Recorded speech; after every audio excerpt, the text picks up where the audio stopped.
بسم اللہ الرحمن الرحیم۔ آج ہم گفتگو کریں گے کہ ایک بیٹی کیسے مثالی بیٹی بن سکتی ہے، کون سی صفات ایسی ہیں جو ایک بیٹی کے اندر ہونی چاہیے۔ تو سب سے پہلی بات ہم نے پچھلے سبق کے اندر یہ بات کی تھی کہ ایک بیٹی کا حیادار ہونا، اس میں حیا کی صفت کا ہونا بہت ضروری ہے۔ تو آج کے درس میں ہم کچھ باتیں عرض کریں گے، کچھ صفات بیان کریں گے جو ایک مسلمان بچی کے اندر ہونی چاہیے، جو بچی کو چار چاند لگا دیں، جو بچی کو معاشرے کے لیے بہت ہی نیک نامی کا ذریعہ بنا دیں۔ تو ان میں سب سے پہلی چیز جو ایک بچی کے اندر ہونی چاہیے وہ ہے نیکی کا جذبہ ہونا، نیک اعمال کا شوق ہونا۔ بچپن سے ہی اگر اس بچی کے اندر اطاعت گزاری اور آپ صلی اللہ علیہ وسلم کی سنتوں کا شوق ہوگا اور یہ شوق والدین پیدا کریں گے تو یہ بچی بڑی بن کر بڑی ہی اللہ کی فرما بردار بندی بن سکتی ہے۔ ایسے ہی اس بچی کے ذہن کے اندر زہد فی الدنیا، دنیا کی بے رغبتی، دنیا کی بے ثباتی کو بٹھایا جائے اور آخرت کا صحیح معنوں میں استحضار، آخرت کا یقین اور آخرت میں ملنے والی تمام نعمتیں اور آخرت میں جو ملنے والا ہے وہ ہمیشہ کے لیے باقی رہنے والا اور دنیا کی تمام چیزیں اور تمام نعمتوں کو زوال ہے، یہ بات بچی کے ذہن میں بٹھائی جائے۔ یعنی دنیا کے اندر اتنا آدمی اپنے پاس مال رکھے جتنا انسان نے دنیا میں رہنا ہے، اور آخرت کے حوالے سے اس قدر اعمال کرے، اس قدر محنت کرے جتنا اس نے آخرت میں رہنا ہے، تو یقیناً دنیا میں کچھ وقت کے بعد موت اور ختم اور آخرت کی لامحدود زندگی ہے۔ تو یہ بات بچی کو بار بار سمجھائی جائے اور دنیا کی بے رغبتی اس کے دل میں بٹھائی جائے۔ ایسے ہی بچی کو دینی تعلیم دلوانا، دین کے بارے میں انفارمیشن دینا، یہ بھی والدین کی ذمہ داری ہے، اور بچی کو دینی ماحول مہیا کرنا تاکہ بچی صحیح معنوں میں دینداری والے ماحول میں علم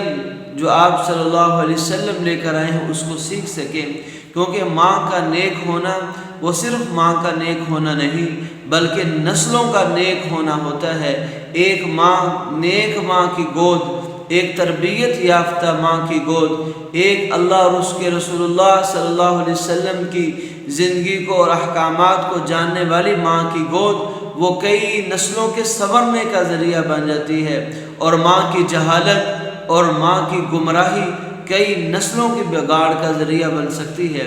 اس لیے اپنی بیٹی کو دینی تعلیم ضرور دلوائیں۔ اس کے ساتھ ساتھ بیٹی کے اندر خدمت کا جذبہ ہونا چاہیے، کیونکہ مردوں کو اللہ تعالیٰ نے جنت ان کے نیک اعمال کی وجہ سے دینی ہے، عورتوں کو جنت ان کی خدمت کی وجہ سے ملنی ہے۔ آپ صلی اللہ علیہ وسلم نے ارشاد فرمایا کہ جو عورت 5 وقت کی نماز ادا کرے گی اور رمضان کے روزے رکھے گی اور اپنے شرمگاہ کی حفاظت کرے گی اور اپنے خاوند کی اطاعت گزاری، فرما برداری اختیار کرے گی،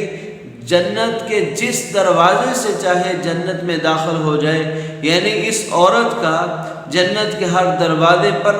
استقبال کیا جائے گا، اس کو جنت کے ہر دروازے پر ویلکم کہا جائے گا۔ ایسے ہی مسلمان بچی کے اندر غم خساری کا جذبہ ہونا چاہیے، دوسروں کے غم میں شریک ہونے کا جذبہ ہونا چاہیے، دوسرے کی پریشانی کو پریشانی سمجھنا چاہیے۔ یعنی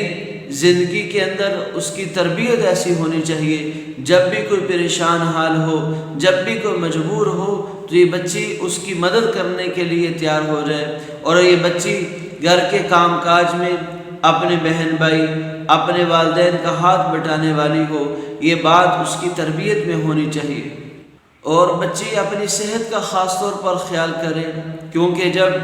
بچیاں اپنی ظاہری صفائی کا،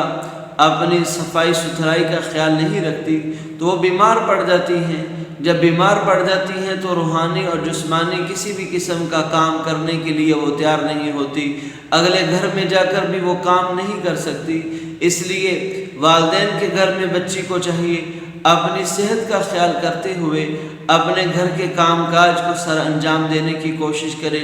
گھر کے اصول و ضوابط گھرداری کو کیسے چلانا ہے، گھر کے کیا کام ہیں، کیا کام مردوں کے ذمہ ہیں، کیا عورتوں کے ذمہ ہیں، عورت اچھی عورت کیسے بن سکتی ہے، کون سی عورت جو گھر میں رہ کر کام کر سکتی ہے، یہ مسلمان اور مثالی بچی کی صفات میں ہے کہ وہ ہمیشہ اپنی والدہ سے، اپنے خاندان کی بزرگ خاتون سے، خواتین سے پوچھ کر گزارتی ہے وقت کہ ایسے کون سے اصول ہیں، ضوابط ہیں جو گھرداری کو خوبصورت سے خوبصورت ترین بنا دیتے ہیں، جو گھر کو بہترین گھر بنا سکتے ہیں، جو گھر کا ماحول خوشگوار ماحول بنا سکتے ہیں۔ تو یہ بچی اپنی والدہ، اپنے بزرگ خواتین سے گھرداری کے اصول بھی سیکھے۔ ایسے ہی اس بچی کو چاہیے اپنے گھر کی بات، اپنے گھر کا راز وہ کسی اور عورت کے سامنے، کسی اور کے سامنے شیئر نہ کرے۔ گھر کے اندر 100 اونچ نیچ ہو جاتی ہے، گھر میں 100 معاملات ہو جاتے ہیں، لڑائی جھگڑے ہر گھر میں ہو جاتے ہیں اور کئی سارے معاملات ہوتے ہیں، تو کسی کے سامنے اپنے گھر کی کمی بیان نہ کرے۔ یہ بات بچی کی صفات میں شامل ہوں، کیونکہ اگر بچی یہ بات سمجھ جائے، اپنے گھر کے راز کو راز سمجھنا شروع کر دے گی، تو یہ بچی جب بڑی ہو جائے گی، اس کی شادی ہو جائے گی، تو جب جس گھر میں جائے گی، سسرال کے گھر میں جائے گی، تو سسرال والوں کے راز کبھی والدین کے سامنے بیان نہیں کرے گی، کبھی اپنے خاندان، سسرالی خاندان کی کمیاں اپنی سہیلیوں کے سامنے بیان نہیں کرے گی، کبھی اپنے خامد کی اونچ نیچ اوروں کے سامنے نہیں بیان کرے گی، کیونکہ اس کی تربیت میں یہ بات شامل ہے کہ اپنے گھر کی بات کسی کے سامنے نہیں کرنے۔ ایسے ہی خاص طور پر اپنی بچی کو، اور مسلمان بچی میں یہ صفت ہونی چاہیے، ہمیشہ مسلمان بچی میں یہ صفت ہونی چاہیے کہ وہ سچ کی عادی ہو،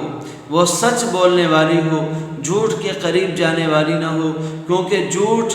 ایک بچی، ایک لڑکی کے گمراہ ہونے کا سب سے پہلا زینہ ہے، سب سے پہلا قدم وہ جھوٹ ہے۔ جب بچی اپنے والدین کے سامنے جھوٹ بولتی ہے تو گمراہی کا دروازہ کھل جاتا ہے، شیطان کو اس پر حملہ کرنے کا موقع مل جاتا ہے، پھر اسی دروازے کے ذریعے وہ بچے کو گمراہ کر دیتا ہے، نافرمانی اور گناہوں میں لے جاتا ہے اور اللہ سے دور کر دیتا ہے۔ اس لیے ہمیشہ بچی کے ذہن میں یہ بات بٹھائی جائے کہ وہ اپنے والدین کے سامنے جو بات بھی ہے وہ سچ سچ بیان کر دی جائے۔ اور یہ مسلمان اور مثالی بچی کی سب سے اہم بات اور مثالی بات یہ ہے کہ وہ اپنے والدین کی بہت ہی زیادہ فرما بردار ہوتی ہے، والدین کی خدمت گزار ہوتی ہے، والدین سے محبت کرنے والی ہوتی ہے، والدین کو تحفے تحائف دینے والی ہوتی ہے، اپنی ہر بات اپنے والدین سے شیئر کرنے والی ہوتی ہے، والدین سے مشورہ کرنے والی ہوتی ہے،